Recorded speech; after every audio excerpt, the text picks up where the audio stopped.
അതൊക്കെ കുറെ കേട്ടിട്ടുണ്ട്.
നമസ്കാരം.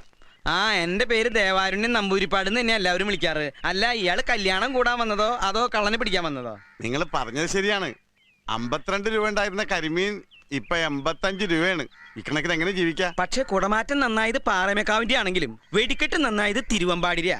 ആ കാര്യത്തിൽ താൻ എന്നോട് വാദിക്കണ്ട എന്ന് പറഞ്ഞാൽ എങ്ങനെയാണ്? ചാരായ നിരോധനം AK ആന്റണി മാറ്റുന്ന പ്രശ്നമില്ല. ആ ഒറ്റ കാര്യത്തിൽ മാത്രം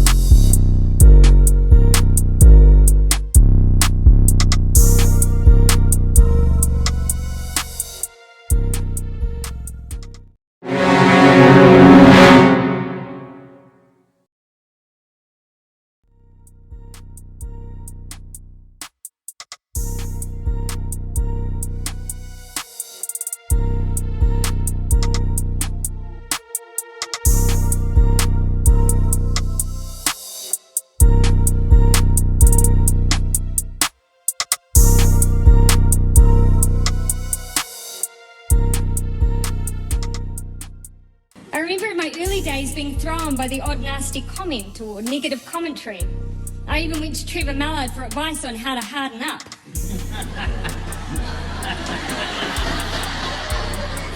I thought that I would need to change dramatically to survive. I didn't change.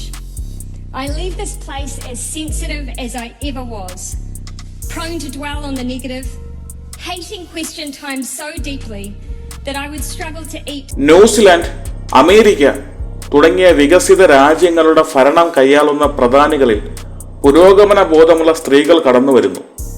അതിനെപ്പറ്റി നവ സമൂഹ മാധ്യമങ്ങളിൽ പുരോഗമന ജനതയാകെ ആരോഗ്യപരമായ അഭിപ്രായങ്ങളും രേഖപ്പെടുത്തി അത് പങ്കിട്ട ശേഷം മുന്നേറ്റത്തിന്റെ ഗ്രാഫ് ഇഴഞ്ഞതാണെങ്കിലും ഉയരങ്ങളിലേക്ക് തന്നെ എന്ന് സമാശ്വസിക്കുമ്പോഴാണ് ഇവിടെ ഒരു ആൾദൈവത്തിന്റെ പരസ്യത്തിന് വേണ്ടിയും ആർഷഭാരത വെട്ടിത്തലച്ചോറുകൾ കെട്ടിപ്പടുക്കുക എന്ന ലക്ഷ്യത്തോടെയും പ്രവർത്തിക്കുന്ന അമൃത ടിവിയിലെ അടുക്കള പരിപാടിയിലും കുലസ്ത്രീ വിപ്ലവം അരങ്ങേറുന്നത്. അമൃത ടിവി ആയതുകൊണ്ട് തന്നെ അതിശയമൊന്നുമില്ല. കുഞ്ഞു കുട്ടികളെ വരെ പിന്തിരിപ്പൻ ഗോത്രീയതയ്ക്ക് അടിമപ്പെടാൻ പ്രോത്സാഹനം കൊടുക്കുന്ന ശ്രേഷ്ഠ ഭാരതം പോലെയുള്ള പരിപാടികൾ സംഘടിപ്പിക്കുന്ന അമൃത ടിവിക്ക് ഇതൊക്കെ ഭൂഷണം തന്നെ, തർക്കമില്ല.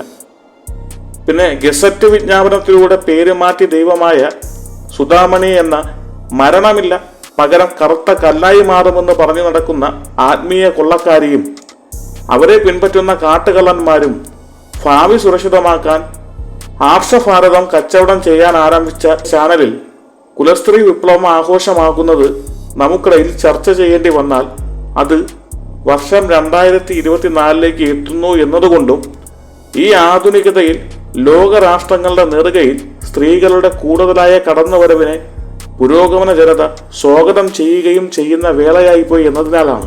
അല്ലാത്തപക്ഷം ചന്ദ്രനെ നോക്കി കുഴയ്ക്കുന്ന മായ്ക്കൂട്ടത്തിനെ ഒഴിവാക്കും പോലെ അവഗണിച്ചേനെ. പിന്നെ മറ്റൊരു കാര്യം എന്തെന്നാൽ അർഹിക്കുന്നതല്ലേ കൊതിക്കാവൂ. ന്യൂസിലൻഡിനെ കണ്ടിട്ട്, US കണ്ടിട്ട്, മറ്റ് വികസിത പുരോഗമന രാജ്യങ്ങളെ ആകെ കണ്ടിട്ട് നമുക്കും വേണം പുരോഗമന ജനാധിപത്യ ഭരണകൂടം എന്ന് ചിന്താശേഷിയില്ലാത്ത, യുക്തിബോധമില്ലാത്ത ഒരു മഹാഭൂരിപക്ഷത്തിന്റെ നടുവിൽ നിന്ന് ആഗ്രഹിച്ചിട്ട് എന്ത് കാര്യം?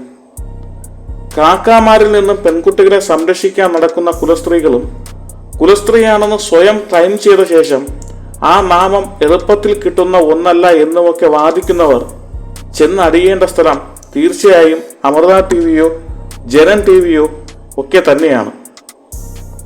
ഇതേ വീഞ്ഞ് മറ്റൊരു കുപ്പിയിൽ നിറച്ച് മീഡിയ വൺ ടീമും വിൽക്കുന്നുണ്ട്. ഒരിടത്ത് കുല, മറ്റൊരിടത്ത് ചോയ്സ്. മതപിന്നാമ്പുറമില്ലാത്ത ചാനലുകളിലും ഇത്തരം ഗോത്രീയ ജീവികൾ വന്നിരുന്ന് അഭിമാനത്തോടെ തന്നെ താൻ കിടക്കുന്ന തടവറയെ പുകഴ്ത്തുന്നതും നാം കണ്ടിട്ടുണ്ട്. ഓർമ്മയില്ലേ, തട്ടമൊന്ന് മാറിയാൽ അപ്പോൾ തന്നെ ഷിനോ എന്ന് നീട്ടി വിളിക്കുന്ന ഇക്കാക്കയെ പുകഴ്ത്തുന്ന അറബി വെർഷൻ കുലയെയും അതിൽ അഭിമാനത്തോടെ ചിരിക്കുന്ന ഇക്കാക്കയെയും, ചാണകത്തിൽ നിന്ന് പ്ലൂട്ടോണിയം വേർതിരിക്കുന്ന, ഗോമൂത്രത്തിലെ സ്വർണത്തിന്റെ അളവും ഔഷധമൂല്യവും ചർച്ച ചെയ്യുന്ന, ഉസ്താദ് കാരത്തുപ്പിയ ബിരിയാണിയും തിന്നിട്ട് തട്ടമിടാത്തതിന്, അഭിപ്രായം പറഞ്ഞതിന്, നൃത്തം ചെയ്തതിന് പെൺകുട്ടികളെ വേശ്യ എന്ന് വിളിച്ച് അവഹേളിക്കുന്ന, ജ്ഞാനായ വർഗത്തിന്റെ പൂർവിക പെരുമയിൽ കന്യാമറിയത്തിന് പോലും രതിമൂർച്ച സംഭവിക്കുന്ന വംശശുദ്ധിയുടെ അവകാശികൾ എന്ന അഭിമാനം കൊള്ളുന്ന, സഹജീവിയെ പങ്കാളിയാക്കാൻ മതങ്ങൾ ഫ്രഷ്ടുകൂലി ഈടാക്കുന്ന, നിഷ്കളങ്കത മാറാത്ത കുഞ്ഞിനെ വരെ നാക്കും ശരീരവും തുളച്ച് ഇരുമ്പ് കുത്തിയിറക്കി വഴിനീളെ കാവടി തുള്ളിക്കുന്ന ഈ മഹാഭൂരിപക്ഷത്തിന് യോജിച്ച ഭരണം തന്നെയാണ് ഇന്ത്യയിലുള്ളത്. ക്ഷമിക്കണം, ഇന്ത്യയല്ല, ഭാരതം. എന്തായാലും കുലസ്ത്രീ വിപ്ലവങ്ങൾ കൊഴുക്കട്ടെ. സ്ത്രീ അടിമയാണെന്ന് സ്ത്രീകൾ തന്നെ വാദിക്കുകയും പ്രചരിപ്പിക്കുകയും ചെയ്യട്ടെ. പൊട്ടക്കുളം തവളയുടെ ചോയ്സ് എന്നതുപോലെ തടവറയെ സ്നേഹിച്ച കുലകൾ അടിമത്തം പ്രചരിപ്പിച്ചോട്ടെ. നമുക്കെന്താ, അല്ലേ?